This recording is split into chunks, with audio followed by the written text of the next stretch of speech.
Bom dia, irmãos.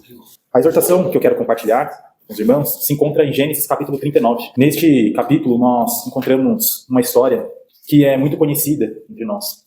E me chama a atenção como José venceu essa situação.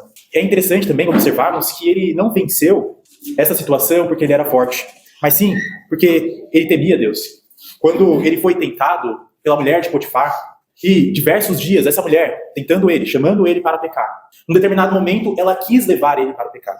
Ele não argumentou, ele não ouviu, ele não explicou, ele não se justificou, mas fugiu. No verso 12, nós vemos que é dito que, deixando as vestes na mão dela, saiu fugindo para fora. Porque antes de ofender qualquer pessoa, ele sabia que estaria pecando contra Deus. O verso 9 revela isso. Como, pois, cometeria eu tamanha maldade e pecaria contra Deus? Esse é o segredo de um coração íntegro, aquele que tem o temor do Senhor. Quem teme não anda devagar diante do mal, mas corre na direção certa. A Bíblia, ela denuncia aqueles que têm os pés apressados para o mal. Mas também, em Isaías, nós vemos que é dito o quão formosos são os pés daquele que anunciam as boas novas, ou seja, daqueles que correm para a verdade do Senhor. Então, o que separa esses dois caminhos é a mente. Os pés que correm para o pecado nascem de uma mente corrompida, mas os pés que correm para Deus nascem de uma mente renovada. José resistiu porque, antes de haver esta tentação, ele já havia decidido quem era Deus para ele. A mente dele não estava moldada segundo o desejo dele, mas pela verdade que Deus tinha revelado a ele. Por isso ele fugiu. É importante perceber que ele perdeu o manto, mas ele guardou a pureza. Ele foi parar na prisão, mas Deus permaneceu com ele.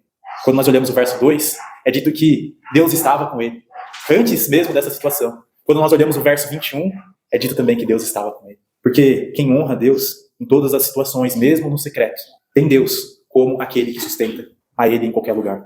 Assim, Deus nos chama também.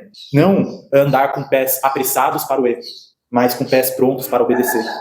Não com uma mente moldada por este mundo, mas com uma mente lavada pela palavra. Não dialogando com o pecado, mas fugindo com temor e fé. Cristo venceu. O pecado não é mais o nosso Senhor. E assim, o pecado não tem domínio sobre nós. Mas Deus é quem deve dominar a nossa vida. Hoje, no primeiro dia da semana, nós lembramos que o nosso Senhor vive. E agora nós temos Ele como nosso Senhor. E assim Ele deve reinar em nossas vidas. Nós devemos ter pés prontos para correr em direção a Ele.